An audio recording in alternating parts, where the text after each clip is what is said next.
Oui, bonjour. Donc là, je tiens d'abord à remercier les élus qui sont venus nous soutenir aujourd'hui, notamment donc Émilie March, qui est conseillère régionale de la région, du groupe du Rassemblement citoyen écologique et solidaire, et également le maire de la Chapelle du Mont-du-Chat, de Grand Lac, qui est également Nicole Falsetta, que beaucoup ici connaissent.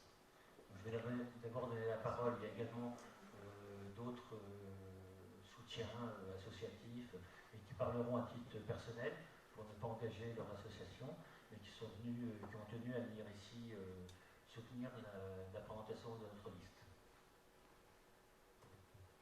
Oui, bonjour, donc, je me représente, Émilie March, je suis conseillère régionale dans le groupe RCEL, je suis membre de la France Insoumise.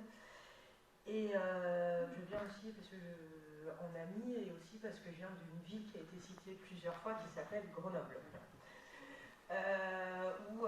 Qu'est-ce qu'on a vu à Grenoble changer en 6 ans, beaucoup de choses qui sont proposées là, beaucoup de choses qui ont été dites et beaucoup de choses qui sont indispensables parce que nous sommes...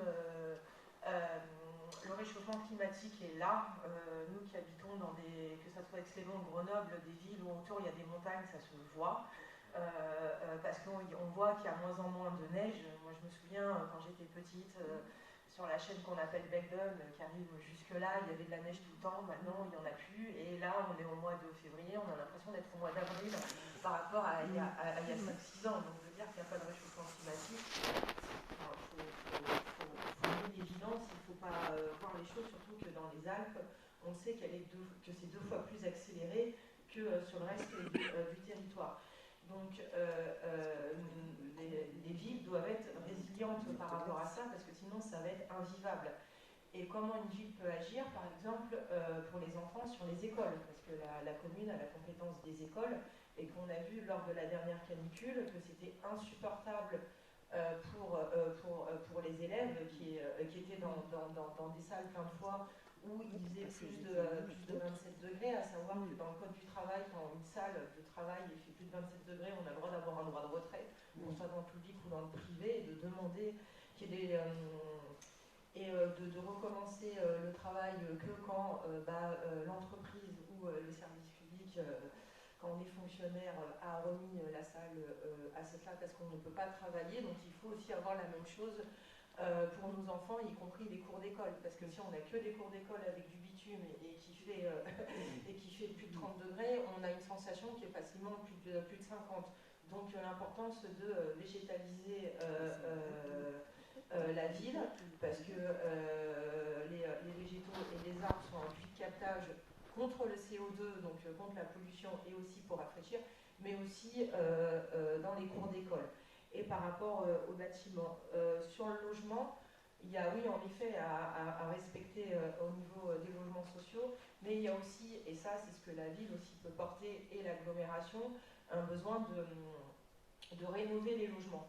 Parce qu'on est dans des villes où beaucoup de logements ont été construits entre les années 45 et 70. Et bon, à l'époque, on n'avait pas forcément,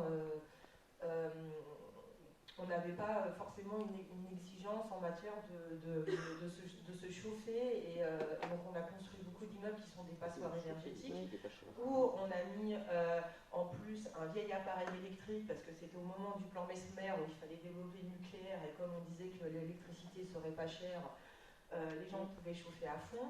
Bon, maintenant, l'électricité, vous l'avez vu, coûte de plus en plus cher parce qu'on est de plus en plus en augmentation. Et en plus, dans des logements, c'est des passoires énergétiques, c'est-à-dire qu'on a beau chauffer, l'air froid rentre quand même. Et que pour moi, oui, c'est bien d'avoir un logement et bien aussi d'être bien chez soi et de ne pas d'avoir froid, de devoir mettre le chauffage à fond et de devoir être avec 5 couvertures pour pouvoir dormir. Et ça, c'est possible parce que, pareil, à l'agglomération de Grenoble, ça a été fait. C'est un plan qui s'appelle Murmure, où il y a une aide des copropriétés à pouvoir rénover. Et notamment une aide sur les gens qui ne peuvent pas. Parce que vous prenez un immeuble, des fois il y a des locataires, il y a des propriétaires, et que même un propriétaire, parce que pour rénover son logement, ça engage des coûts, et c'est pas évident de trouver un prêt, parce que pour avoir un prêt à une banque, faut être en bonne santé, faut avoir de l'argent, faut être en bonne santé, faut pas être trop âgé, hein, parce qu'à partir d'un certain âge, on fait un check-up complet. Puis si vous avez eu un cancer, je vous raconte pas, l'assurance, ça vaut plus cher que le prêt. Par rapport à ça, il y a une avance, et du coup, ça fait quoi? Quand on rénove un logement, c'est 2 emplois créés, c'est 2 emplois locaux, hein, parce qu'on n'a pas encore trouvé, les capitalistes, comment on enlève un logement, on le met en Roumanie ou en Pologne ou en Chine et on le remet en France. Donc c'est des emplois locaux. Évidemment, à faire attention que ce ne soit pas des entreprises qui emploient des travailleurs détachés. D'où l'importance de l'allotissement, de coupler encore petit et de voir avec des PME locales. Et en même temps, qu'est-ce qu'on fait? C'est qu'on fait des prêts aussi à taux zéro pour des personnes qui ne peuvent pas emprunter, une avance. Et donc après, quand le logement est rénové, que la facture est baissée, qu'ils sont mieux chez soi, ils remboursent petit à petit. Et on en a fait un aussi pour le volet maison individuelle, parce qu'il y a des gens qui habitent dans des maisons individuelles et qui n'ont pas forcément aussi les moyens de pouvoir. Et ça aussi, c'est bon pour l'environnement, parce que du coup, les gens, ils consomment moins, ils sont mieux chez eux, et ça fait un gain à la fin du mois, parce que on a moins consommé d'électricité, donc la facture de chauffage et d'électricité baisse, et ça intéresse énormément de monde, je pense que si on en parle par rapport à ça. Par rapport à l'accessibilité, oui, c'est important, et c'est important aussi d'avoir, nous c'est ce qu'on a mis au niveau des transports en commun. Il y a une commission accessibilité où il y a des gens qui sont en situation de handicap dedans et qui du coup aussi alertent. Parce que quand on n'y est pas, c'est compliqué. Moi je le vois parce que j'ai un militant de la France Insoumise avec moi qui est paraplégique. Et on se rend compte de choses comme de louer une salle, c'est pas forcément évident parce qu'il faut voir la salle où il rentre, et aussi il y a encore des progrès à faire, notamment aussi dans les commerces, dans les bars ou dans les cafés. Et par rapport au logement, oui, au logement 100% accessible, parce que déjà, pourquoi une personne qui est en situation de handicap, elle est obligée d'habiter au rez-de-chaussée? Et puis en même temps, elle peut avoir des amis, donc elle a le droit d'aller boire l'apéro comme nous tous et tous, et de pouvoir aller chez quelqu'un sans pour autant être enfermé chez lui le samedi soir ou le vendredi soir. Et pour revenir sur la ville résiliente, faire une ville résiliente, c'est, comme disait la première personne, ce qu'on propose nous, c'est pas du retour à la bougie, et qu'en plus on fait un gain dans l'économie. On prend par exemple, quand je suis arrivée là tout à l'heure en venant de la gare, hein, parce que je suis venue en train, j'ai regardé les lampadaires, et assez hallucinant que les lampadaires, en fait, si vous regardez, vous allez regarder le soir, vous allez voir, ils éclairent, c'est des vieux lampadaires, et donc du coup ils éclairent plus le ciel que par terre. Pourtant, on a besoin de voir le parterre et pas le ciel, parce que ça, c'est des vieux éclairages publics qui datent d'il y a longtemps. Et donc, en fait, il y a toute une nouvelle génération de LED qui sont moins gourmands dans l'énergie, en plus, qui éclairent plus par terre, parce qu'en fait, on n'a pas besoin d'éclairer le ciel. En plus, ça fait de la pollution lumineuse et ça empêche certains animaux de pouvoir vivre tranquillement, et ça aussi ça les perturbe parce qu'il y a des animaux qui vivent la nuit, et donc ça entraîne une pollution lumineuse, et en plus ça use de l'électricité pour rien, donc ça coûte cher à la commune. Donc réduire ça fera aussi des économies tout en étant bon pour la planète, et avec même des endroits qui n'ont pas besoin d'être éclairés. Et avec une réflexion aussi où, c'est ce qui se passe à Grenoble, il y a des marches de femmes la nuit où elles estiment qu'il faut un peu plus que ça soit éclairé ou pas pour des questions de tranquillité publique. Quant au transport, oui, c'est possible. Après, c'est une question de volonté politique.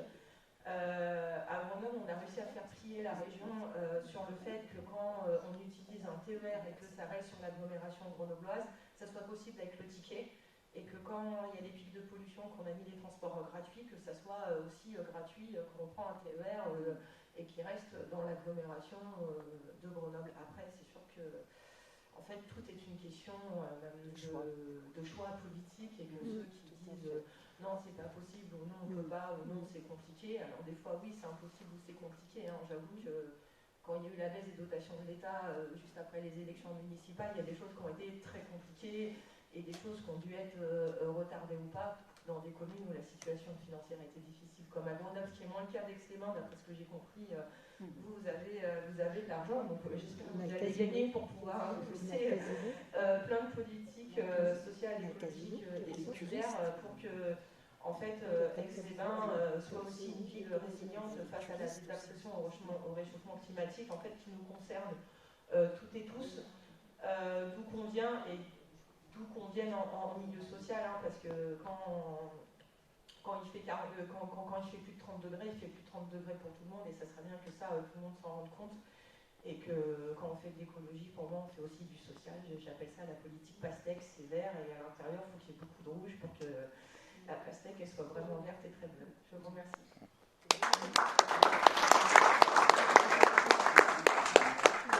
Beaucoup de rouge, j'aime bien. Merci de donner également la parole, parce que moi je suis étrangère à Aix-les-Bains. Je suis donc maire de la commune de la Chapelle du Mont-du-Chat, mais je tenais vraiment à vous apporter mon soutien très fort, parce que je perçois, je sens que par rapport à d'autres périodes où une opposition a tenté de s'organiser, là vous êtes vraiment monté d'un cran par rapport à d'autres fois. Et là, on sent qu'il y a vraiment une volonté, il y a un collectif, il y a des idées, il y a vraiment une démarche, une vision. Et vraiment, c'est important pour une commune extérieure de se rendre compte de ça, parce que on est, bon, c'est votre affaire, hein, moi je ne vais surtout pas vous donner des conseils, des leçons, c'est vous qui êtes les mieux placés, mais en même temps je voudrais attirer votre attention sur le fait que vous êtes la ville-centre au sein de la communauté d'Aglo. Et la ville-centre, elle a forcément un impact considérable sur les autres communes. Même si toutes les autres communes, telles que je connais, hein, par rapport à l'expérience que j'ai, les maires se sont efforcés d'avoir une certaine indépendance, mais il y a quand même cette locomotive qui est Aix-les-Bains, qui peut tirer dans un sens ou dans un autre. Donc le fait qu'il y ait votre collectif et que vous puissiez faire le maximum de voix possibles et que vous ayez le maximum d'élus possible, ça ne peut être que bénéfique déjà pour les Aixois et également pour la politique qui se développe au sein de la communauté d'agglomération. Donc ça, c'est la première chose que je voulais dire. Et puis, quand je vois justement le logo, l'intitulé de votre liste, hein, l'alternative Aix-les-Bains écologique et solidaire, je me dis que vraiment c'est bien ciblé, parce que c'est un peu l'idée que j'avais développée au vœu pour ma commune en janvier. C'est qu'on peut se rendre compte que le concept de développement durable existe depuis les années 60. Or, depuis, là on est déjà en 2020, on n'arrête pas d'entendre, même des gens qui, à des moments, des politiques, à des moments disent « oui, c'est bien, développement durable », et puis tout de suite ils passent à autre chose en disant « bon, l'écologie c'est bien beau », mais il y a l'économie avant tout, et d'abord travaillons sur l'économie et après on verra l'environnement, le social, comme si ça devait découler. Et ça fait des décennies, même des siècles, que ça fonctionne comme ça. Et on voit le résultat, c'est que plus on avance comme ça, avec une vision économiste à courte vue, fondée sur uniquement le profit immédiat, eh bien, la situation sociale et la situation écologique s'aggravent pour tout le monde. Et donc, on nous dit encore, ben oui, mais il faut encore rechercher le gaz de schiste, etc., créer des emplois. Enfin, tous les arguments sont bons pour nous dire, voilà, il faut continuer dans ce même sens. Or, le concept de développement durable, justement, repose les choses dans leur harmonie, repose les trois enjeux que sont l'économie, le social et l'environnement, de façon imbriquée, harmonieuse. Et c'est à partir d'une démarche démocratique qu'on doit pouvoir dire, ben voilà, on fait tel choix plutôt que tel autre. Bon, au gaz de schiste, on a besoin d'énergie, d'accord. Enfin, vous n'êtes pas concerné, mais je prends cet exemple. Mais y a-t-il d'autres alternatives pour des sources d'énergie qui vont à la fois préserver l'environnement, créer de l'emploi et favoriser également un développement humain, développement social. Voilà, donc c'est vraiment toute une autre vision, c'est toute un autre concept. Je cherche le terme, tout un autre paradigme qu'il faut vraiment intégrer. Et vraiment, je perçois bien que votre liste, elle est sur cette dimension-là, et qu'il n'y aura pas de votre part, il y aura volonté de votre part à bien tenir tous les bouts en même temps, et à partir d'une démarche démocratique, parce qu'effectivement, il ne s'agit pas que ce soit un groupe professionnel, comme par exemple les économistes, qui disent ben voilà ce qui est bon pour la France, pour les Français. Non, c'est l'ensemble des Français qui ont une expertise et qui ont des besoins, qui doivent pouvoir exprimer ce qui est bon pour l'évolution de la société. Et les communes, eh bien sûr, elles dépendent de ce modèle qui est du modèle qui est choisi. Voilà, c'est tout ce que je voulais dire. Et j'espère ne pas avoir été trop longue.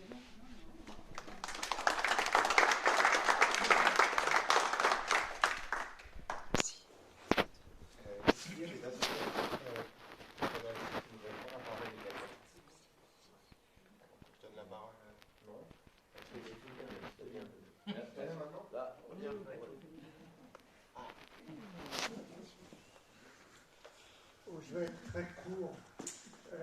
Pour ceux qui ne me connaissent pas, je m'appelle Daniel Brett et j'étais à l'origine d'une section d'Europe Écologie Les Verts sur Aix-les-Bains.